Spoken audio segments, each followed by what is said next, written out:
നമുക്ക് 101 കൂട്ടം കറി ഉണ്ടാക്കിയാലോ? ഇത് കേട്ടാലും ഞെട്ടണ്ട. 101 കൂട്ടം കറിക്ക് സമമായിട്ടുള്ള ഇഞ്ചിക്കറിയാണ് ഞാൻ ഇന്ന് ഉണ്ടാക്കാൻ പോകുന്നത്. സദ്യക്കൊക്കെ ഒഴിച്ചുകൂടാൻ പറ്റാത്തൊരു വിഭവമാണിത്. അപ്പോൾ ഒട്ടും സമയം കളയണ്ട, വേഗം വീഡിയോയിലേക്ക് പോകാം. ആദ്യം തന്നെ ചൂടായ പാനിലേക്ക് എണ്ണ ഒഴിച്ചു കൊടുക്കാം.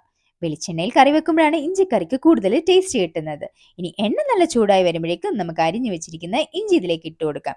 ഇഞ്ചി അരിയുമ്പോൾ വളരെ കനം കുറച്ച് വേണം അരിയാനായിട്ട്. നിങ്ങൾക്ക് എത്രയും കനം കുറച്ച് അരിയാൻ പറ്റുമോ അത്രയും കനം കുറച്ച് അരിഞ്ഞാൽ ഇഞ്ചി നമുക്ക് പെട്ടെന്ന് വറുത്തെടുക്കാം. അതുപോലെ തന്നെ വളരെ ലോ ഫ്ലെയിമിൽ വെച്ചിട്ട് വേണം ഇഞ്ചി നമുക്ക് വറുത്തെടുക്കാനായിട്ട്. ഇപ്പോൾ ഒരു ലൈറ്റ് ബ്രൗൺ ആയിട്ടുണ്ട്. പക്ഷെ ഇതൊന്നും പോരാ കേട്ടോ, നല്ല ബ്രൗൺ ആവണം. പക്ഷെ ഒട്ടും തന്നെ കരിയാനും പാടില്ല. അതുകൊണ്ട് കണ്ടിന്യൂസ് ആയിട്ട് ഇങ്ങനെ ഇളക്കിക്കൊണ്ടേ ഇരിക്കണം.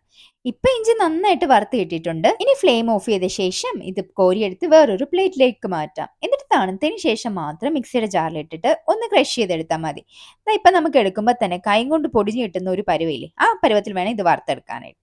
ഇപ്പൊ നന്നായിട്ട് തണുത്തിട്ടുണ്ട്. ഇനി നമുക്കിത് മിക്സിയുടെ ജാറിലിട്ടിട്ട് ഒന്ന് ക്രഷ് ചെയ്യാം. ഒത്തിരി അങ്ങ് അരച്ചെടുക്കരുത്, ഒരു ചെറിയ ചെറിയ തരിതരിപ്പോടെ നമുക്കൊന്ന് കടിക്കാൻ കിട്ടത്തില്ലേ, ആ ഒരു പാകത്തിന് വേണം ഇത് എടുക്കാനായിട്ട്. ഈ ഒരു പരുവയില്ലേ, ഈ ഒരു പരുവത്തിൽ വേണം നമുക്ക് ഇത് അരച്ചെടുക്കാനായിട്ട്. ഇനി ഇത് നമുക്ക് മാറ്റി വെക്കാം. അടുത്തായിട്ട് വേറൊരു പാനിലേക്ക് നമ്മൾ നേരത്തെ ഇഞ്ചി വറുത്ത എണ്ണയില്ലേ, അതിൽ നിന്നും ഒരു 2 ടേബിൾ സ്പൂൺ ഇതിലേക്ക് അങ്ങോട്ട് ഒഴിച്ചു കൊടുക്കാം. എന്നിട്ട് എണ്ണ നല്ല ചൂടായി വരുമ്പോഴേക്കും കുറച്ച് കടുക് ഇട്ട് കൊടുക്കണം. എന്നിട്ട് കടുകെല്ലാം പൊട്ടി വന്ന ശേഷം 2-3 വറ്റൽമുളകും പിന്നെ 2 പച്ചമുളക് ചെറുതായിരുന്നു കൂടെ ചേർത്ത് കൊടുക്കാം. ചിലർ ഇതിലേക്ക് ചുവന്നുള്ളി ചേർക്കാറുണ്ട്. ചുവന്നുള്ളി ചേർത്ത് കഴിഞ്ഞാൽ ഇത് അധികം ദിവസം ഇരിക്കത്തില്ല. അതുകൊണ്ട് നിങ്ങൾക്ക് വേണമെങ്കിൽ മാത്രം ചുവന്നുള്ളി ചേർത്താൽ മതി. എന്നിട്ട് ഇത് നന്നായിട്ട് വഴന്നു വരുമ്പോഴേക്കും ഒരു 1/4 ടീസ്പൂൺ എരിവുള്ള മുളക് പൊടിയും 1/4 ടീസ്പൂൺ മഞ്ഞൾപ്പൊടി ഇത്രയും ചേർത്ത് കൊടുത്ത് എണ്ണയിലിട്ടൊന്ന് നന്നായിട്ട് വഴറ്റിയെടുക്കണം. പൊടികളുടെ പച്ചമണം മാറുന്നിടം വരെ ഒന്ന് വഴറ്റിയെടുക്കാം. ഇനി അല്പം കായപ്പൊടിയും കൂടെ ചേർത്ത് കൊടുത്ത് അതും കൂടെ നമുക്ക് എണ്ണയിലിട്ടിട്ടൊന്ന് നന്നായിട്ടൊന്ന് വഴറ്റിയെടുക്കണം. ഇനി ഇതിലേക്ക് അല്പം പുളിവെള്ളം കൂടി ഒഴിച്ചു കൊടുക്കണം. ഞാനിവിടെ ഒരു നെല്ലിക്ക വലുപ്പത്തിനുള്ള പുളി നേരത്തെ തന്നെ വെള്ളത്തിലിട്ട് വെച്ചിട്ടുണ്ടായിരുന്നു.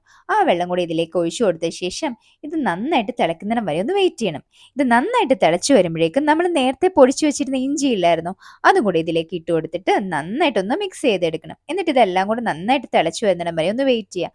വളരെ ലോ ഫ്ലെയിമിൽ വെച്ചിട്ട് വേണം ഇതൊന്ന് നമുക്ക് നന്നായിട്ട് മിക്സ് ചെയ്യാൻ, അല്ലെങ്കിൽ പെട്ടെന്ന് തന്നെ ഇത് കുറുകിപ്പോവും. ഇനി ഇതിലേക്ക് ആവശ്യത്തിനുള്ള ഉപ്പും കൂടെ ചേർത്ത് കൊടുക്കാം. ഇനി ഒരു ചെറിയ പൊടിക്കൈ ഉണ്ട്, കുറച്ച് ശർക്കരയും അത്രയും കൂടെ ചേർത്ത് കൊടുക്കുമ്പം ഇത് നന്നായിട്ട് എരിവും പുളിയെല്ലാം നന്നായിട്ട് ബാലൻസ് ആയിട്ട് വരും. എന്നിട്ട് നമുക്ക് ഫ്ലെയിം ഓഫ് ചെയ്യാം. ഇപ്പൊ നമ്മുടെ ഇഞ്ചിക്കറി ഇവിടെ റെഡി ആയിട്ടുണ്ട്. ഈ ഒരു പരുവത്തിൽ മതി. ഒത്തിരി അങ്ങ് കുറുകവും വേണ്ട, അതുപോലെ ഒത്തിരി അങ്ങ് ചാറുവാൻ വേണ്ട. ഈ ഒരു പരുവം. ഇനി ഇതൊരു പ്ലേറ്റിലേക്ക് മാറ്റാം. അപ്പോൾ ഓണത്തിനൊക്കെ 101 കൂട്ടം കറിക്ക് സമാനമായിട്ടുള്ള ഇഞ്ചിക്കറി വളരെ എളുപ്പത്തിൽ തന്നെ തയ്യാറാക്കി എടുക്കാൻ പറ്റുന്നതേ ഉള്ളൂ. ഇഞ്ചി ഒന്ന് വറക്കുന്ന താമസം മാത്രം മതി. അപ്പൊ എല്ലാവരും ഇതൊന്ന് ട്രൈ ചെയ്ത് നോക്കുക. അപ്പൊ അടുത്ത വീഡിയോ ആയിട്ട് ഞാൻ ഉടൻ തന്നെ വരുന്നതായിരിക്കും. അതുവരേക്കും ബൈ ബൈ.